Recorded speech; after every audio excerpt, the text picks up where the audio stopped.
Today, I'm going to talk about my ups and downs for 2024. Stick around.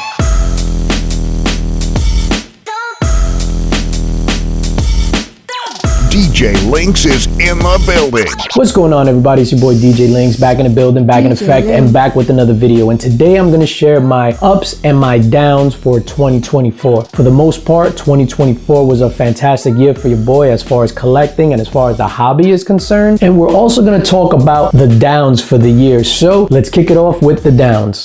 The first down, and it has nothing to do with any outside forces or anything like that. It just has to do with me and my internal struggle is staying motivated within this space, within this comic book space, and making these videos. I did cut back a little on the videos. I was doing videos 2-3 times a week. Now I'm doing a video on Monday and then our live stream on Friday. I tried to pepper in some shorts throughout the week and then maybe drop a new comic book day video. But I'm gonna be honest, it's hard to stay motivated within the space and within the changing landscape of YouTube. The next down, and I wasn't gonna say anything, but I would be disingenuous if I didn't, is the chatter that I heard about the Comics Curing Cancer art book. A lot of effort went to curating the art that went into that Comics Curing Cancer art book. It was our exclusive for Heroes Con, and hearing chatter in live streams, in the chat on some live streams, people that I don't even know saying that it was messed up, that they weren't asked to be in the book, that really bothered me. And we were trying to do a good thing for charity, and seeing people be so self-centered and egotistic to think that they should have been included in the book just blew my mind, and it really bothered me. Now, moving on to the ups, and we're definitely going to start with Comics Curing Cancer. As of this recording, Comics Curing Cancer is like $3,000 shy of hitting a $60,000 stretch goal, which is absolutely amazing. We set out to hit $50,000, and I'll be honest with you, I was struggling with that goal, but of course the community came out and showed out during the Comics Curing Cancer event in October, and of course throughout the entirety of the year, especially at Heroes Con. Speaking of Heroes Con, Comics Curing Cancer had a booth set up at Heroes Con. It was our first time really representing at a major con. The presence at Heroes Con, it took Comics Curing Cancer to the next level. I mentioned the art book in the beginning. The art book was fantastic, getting to work with all these artists and community members and put this thing together. That's a labor of love and a labor of passion from everybody involved with the sole purpose to raise money. It was amazing. The second annual Comics Curing Cancer art book is going to blow your mind. I'll just tell you that right now. Along with that art book, C3 also had an exclusive. Big shout out to Big Time Collectibles, Nelson and all the homies over there. Big Time Collectibles donated a gorgeous Sonic the Hedgehog book, Sonic the Hedgehog number 69, with a fantastic cover by Miko Swayan, and it was dope. And we're eternally grateful for this collaboration with Big Time Collectibles. Moving on to the next up, and it has to do with Heroes Con as well, and it was getting an art piece at the art auction. While I didn't get the art piece, Mrs. LINX was bidding as I was filming Martin Zavala, and Mrs. LINX bid on this art piece, original art piece done by Martin Zavala. The funny thing about this, I was following Martin Zavala around Heroes Con as he was doing this live art. It was a fantastic ghostwriter. He was doing it. I'm in there in the weeds, just filming him, capturing him in his element, and I was just floored by the piece. And I kept talking about how awesome this piece was going to be, how it was going to be the piece of the auction. Lo and behold, I see Mrs. LINX's hand up, and she bid and she won the piece, and that was a major accomplishment for me in my collecting as far as original art goes. I've been delving into the original art space, and that was definitely something that's going to be the pinnacle of my art collection.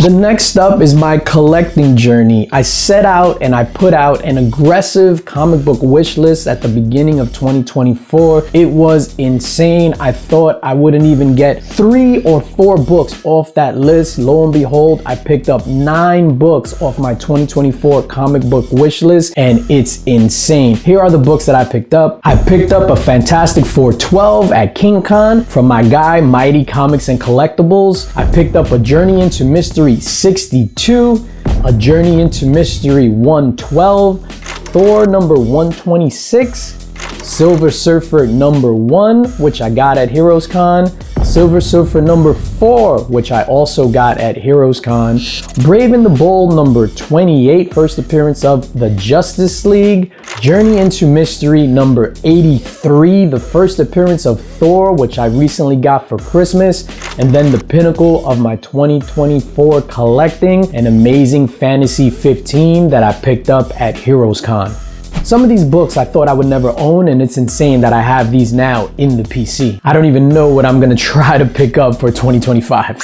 My next up, it has to be in the mix with my guys, my brothers, my dudes, my men's, as I call them, Mix Kicks and Comics, Remy Q Studios, Mark from Legion of Comics, and Tyler. I love these dudes, like these 4 dudes. Together, we make a collective called the Illuminati, and we go on in the mix, 9 p.m. Eastern, every Friday, and I look forward to hanging out with my guys. If you've been on the journey within the mix from the beginning, when it was just me doing interview stuff, and then we converted to pop culture talk with the Illuminati, and then to now, it has just gotten better and we're more looser. And there's a lot of things to be said about chemistry amongst people. And not only do we click on screen on the panel, we're also really, really close. We literally speak to each other every single day, for better or worse. And I just love my dudes. And I feel In the Mix has just been amazing, thanks to the contributions of everybody on the panel, and of course the chat comes out and really shows out, and I appreciate every single one of you for doing that on a Friday night. The next up is going to be New York Comic Con. New York Comic Con for me was a different animal. I wasn't there to pick up anything like crazy for myself. I was there to pick up exclusives to sell to benefit Comics Curing Cancer. So I approached the con in a total different way. Like, I wasn't going around searching for deals or things like that, just picking up the exclusives and keeping it moving. But thanks to Nomos Comics and Capture Collectibles for having me out, they contracted me to film their booth at New York Comic Con. So I was there on Thursday, Friday, Saturday. I was there on Wednesday as well. That's when I picked up majority of my books, on Wednesday evening. But I was there and I was filming, and I had amazing access to a bunch of fantastic artists. Big shout out to David Sanchez, Martin Simmons, Will Jack, John Jang, a bunch of other artists who are just super, super cool, and they see me around. Like, John Jang is the homie, but meeting all these other cats and talking to them and getting to know them other than like an interview style conversation, like really like talking to them and getting to know them in front of the camera and then outside of filming as well. It was just an all-around fantastic experience.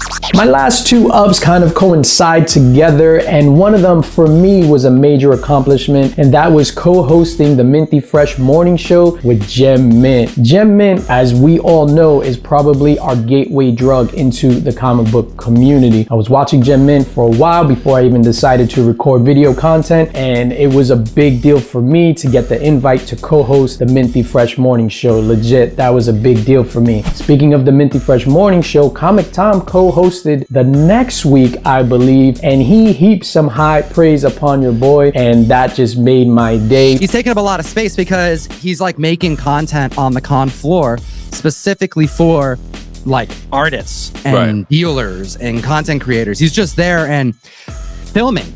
And what was, I thought, really cool about what he was doing is that there was no, like, outside of like getting a chance to work with people, like direct benefit to him. He wasn't going, hey, I'll make you a video if you give me comics. Like, we look at these people and they're just content creators like you and I, but the truth is they're the pillars of our community and they heavily influence what we do. So big shout out to Gem Mint and Comic Tom. And those are my ups and downs for 2024. Let me know what you think about them down in the comments below. Let me know one up and one down in the comments as well. How did 2024 treat you, whether in life, on your collecting journey, or whatever it is? Let me know down in the comments. And that's gonna do it for me, ladies and gentlemen. As always, subscribe, like, hit that notification bell, share this video, tell your friends about me, consider joining the LINX squad, and as always, most importantly, spread love, because it's the Brooklyn way.